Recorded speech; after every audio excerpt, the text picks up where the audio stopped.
Listen to that 8-bit music, boy. It just makes you want to get up and dance, doesn't it? Either way, here we are with the 1989 Sunsoft Batman, based on the movie of the same name by Tim Burton.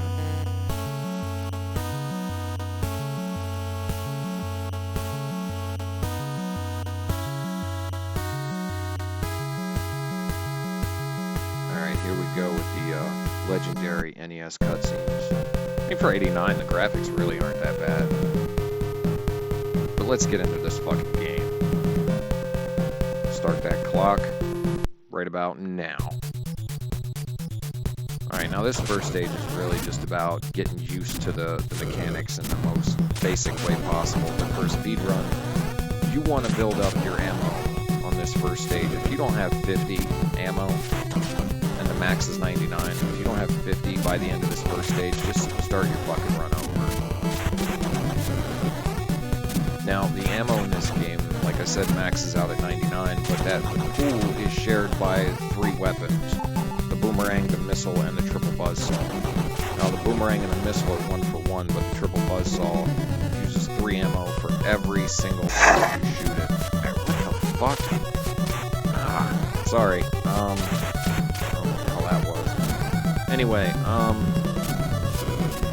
what was that? Okay, yeah, so this game also shares a lot of mechanics with Shinobi, which kind of makes sense too, because Batman himself was trained by ninjas as far as his story goes, you know, the League of Shadows.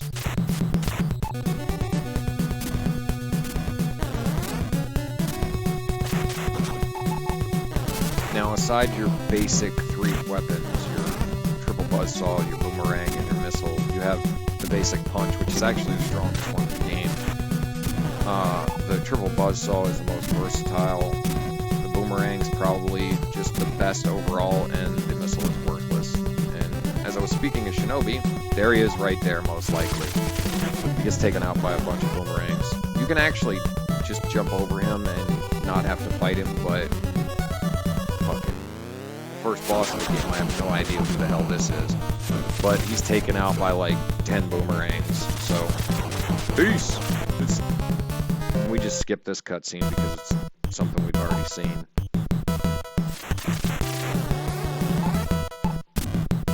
Now, this game's kind of odd as far as when you get hit, you have that moment of recovery where you can't just be slammed with damage, but that works both ways. So if I punch an enemy, he can't hit me either. So I can literally punch him and then jump or walk through him and not take any damage. Now, it's not the easiest trick or glitch to pull off. I haven't mastered it by any stretch of the imagination. I can only do it in certain situations.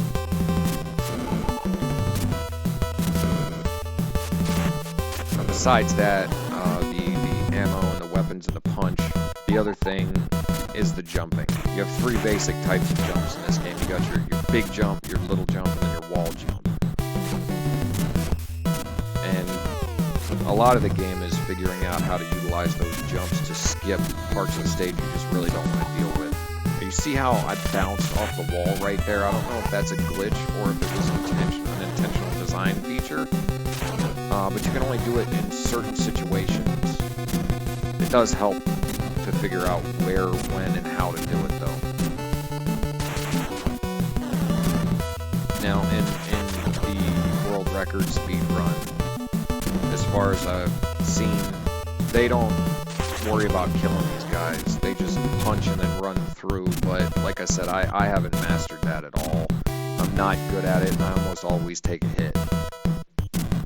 Unless it's like that, where I'm dropping down from a jump, because that's one of the only ways in the game to increase your fire rate or your punch rate too. You can punch mid-air and then punch as soon as you land, or use a weapon.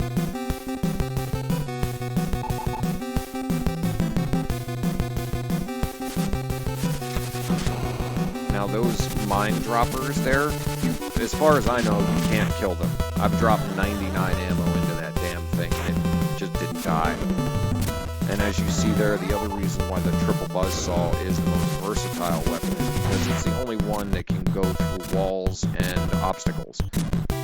And if you duck or jump, you can increase the variance of the spread of the triple buzzsaws. The missile and the boomerang both just pretty much fire straight.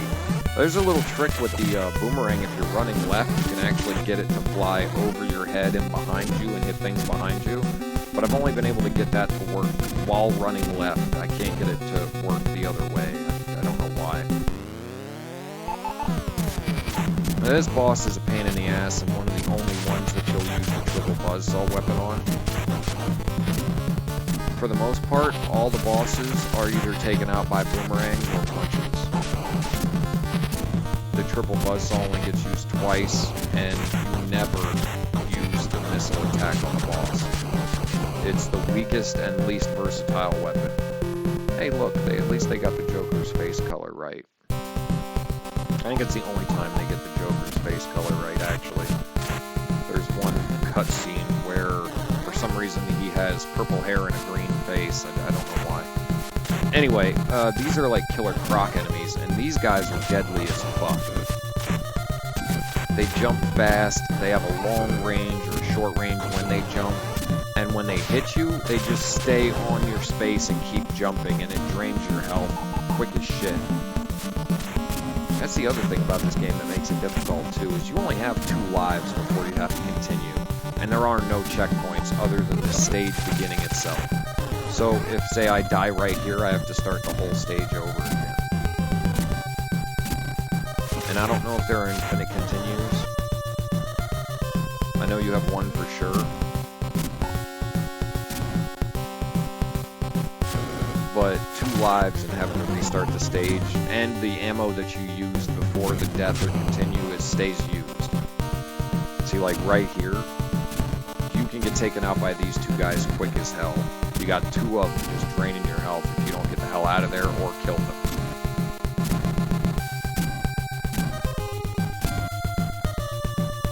Some more shinobi wall jumping. See, some of these stages too, it looks fairly simple because I'm taking the direct route from beginning to end. But a lot of these stages have paths that lead nowhere.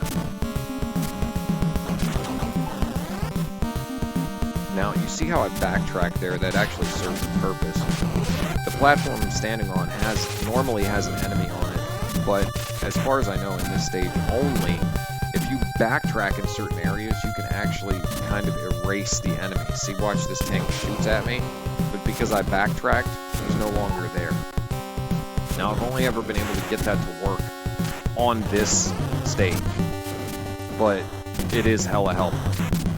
It probably wouldn't matter as much if I could actually master the punch invincibility trick, but since I can't, it is hella helpful to just kind of erase enemies from the game. Yeah, see, there's the punch invincibility trick. Like I said, I can usually only get it to work if I'm jumping. And the bigger the enemy, the harder it is, because you only have like a half a second of invincibility to run through or jump through the enemy. So the bigger it is, the harder it is to get through it. And those spinning vents do damage too. If you're wall jumping and you get hit, you're gonna fall. If you get hit while wall jumping, you can no longer latch onto a wall. I also have no idea who the fuck this guy is. Again, it reminds me of Ninja Turtles. But there's using the punch invincibility or boomerang invincibility, there's a quicker way to beat him, but I think 10 seconds is pretty good. Hey look, it's Green Joker. Like, it's not a hard color scheme. How do you fuck that up? It's the Joker. I'm probably being more anal because Joker's my favorite villain, but I mean, damn! You fucked him up pretty bad there. Now this stage is a bitch because even if you know the punch invincibility trick, there are so many enemies in the beginning of this, you're gonna take damage.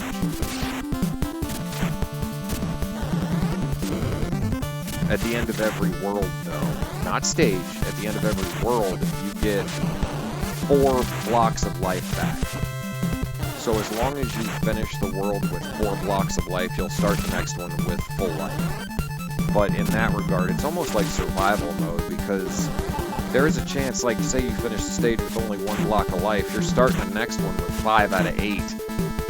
And some of these enemies can just drain the shit out of your life quick as, it's like those killer crocs, man. If you don't handle them, they are going to drain you and kill you quick as shit, and then you'll just have to start over with your, you know, limited ammo. And normally the setup is 2 stages and a boss. That's what it is for the first 3 worlds. You get a stage, and then a boss, and you go to the next world. But for some reason, on the 4th world, there's 3 stages and then a boss. And on these stages, you really have to have your shinobi wall jump skills down. Because if you don't, like those gears below me right there, they'll kill you quick as shit. Every step you take, you'll take a hit, so you're doomed, you know? And there's an example of why the triple buzzsaw is actually very versatile. Now here you have to really make use of the big jump, little jump, because if you use the big jump, you'll hit your head off the gears and take damage.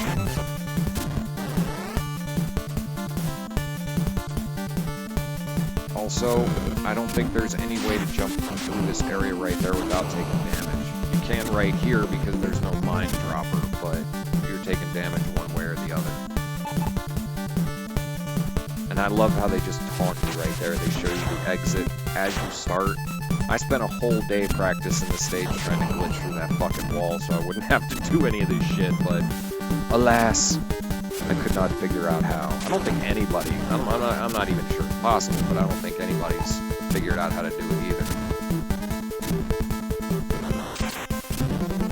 Now, if I was going for the world record, I would be 2 minutes behind right now. The world record for this game, I think, is 9 minutes and 30 seconds. So, I'm nowhere on world record pace, but I still think I'm doing pretty good. Now this stage will test your wall jumping skills to the nth degree because of all the gear moving and all the crazy angles. And those blocks back there shoot lightning too. And like I said, you take a hit while you're wall jumping, you're not grabbing the wall. These tanks can drop you quick as shit too. You just happen to jump in the wrong way, and you'll just take constant cannon fire to the face.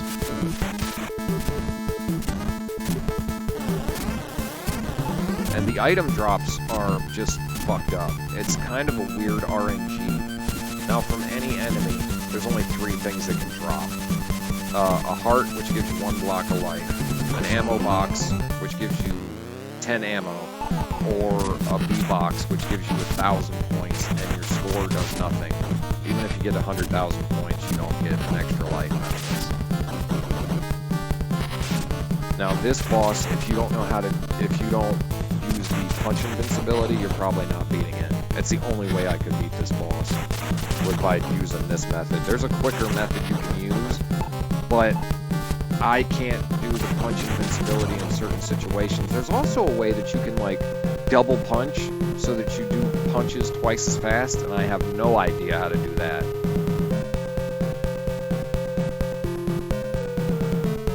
I kind of wish they would have shown the Batwing crashing instead of landing, like in the movie.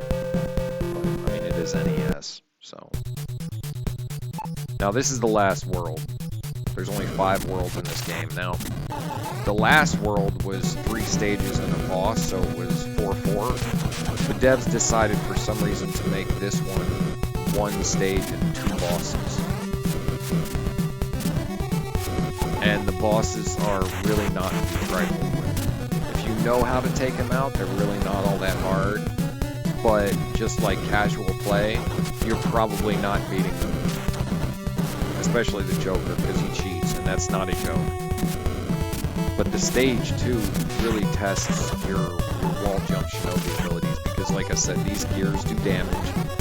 You get hit, you're falling. You're gonna have to start over.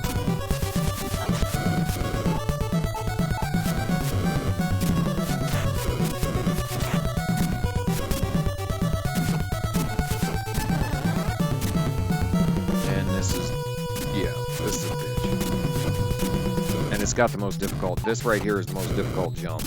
Because you got like 3 frames to drop, turn around, grab the wall, and then jump across. And it's about 50-50 for me.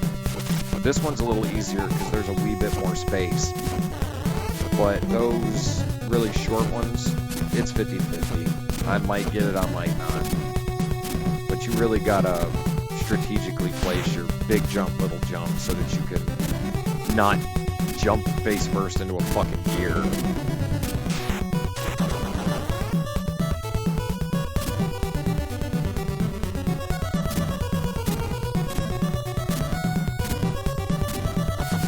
And then they put a mine drop right there just to give you one more fucking fuck you before you end the stage.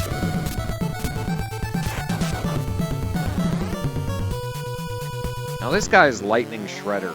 I don't know who this is supposed to be. He looks cool for NES. And there's a really easy way to beat him. If I would have moved forward a little, I could have gotten it to loop.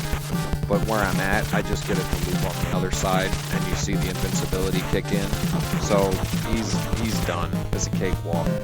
The Joker, on the other hand, who has a green face, shoots at you before you can even move.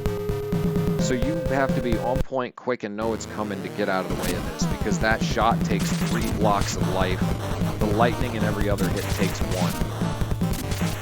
So other than that, you're really just gonna punch the living shit out of him, like you should. Just beat the ever-loving fuck out of him until he's done. KO! Nope, stay down, motherfucker. Good boy.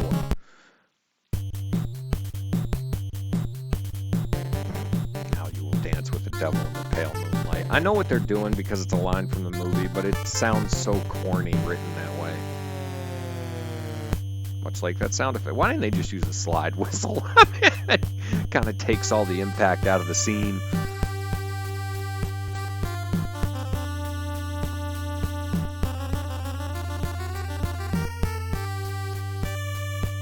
I wish they would have showed the bag of laughs, though. They still didn't get his fucking face color right. I mean, I know he's dead, so the blue does serve a purpose, but come on. You didn't actually get his face color, hair color, and lip color right through the whole fucking game, but whatever. Let's show the staff. I think a time of 1609 isn't bad. I don't think it's bad. I mean, 930 is the world record. I wasn't going for the world record, but 1609. How many people can say they can beat Batman on NES in 16 minutes without dying? I think it's a pretty good accomplishment. There weren't very many people involved in making this game. Not very many at all. Oh, just Tadashi. No last name, no Kun, no San, just Tadashi. That motherfucker's a gangster. Either way, they misspelled special. Special. But either way. Thanks for watching. There's my speedrun. I hope you fucking enjoyed it.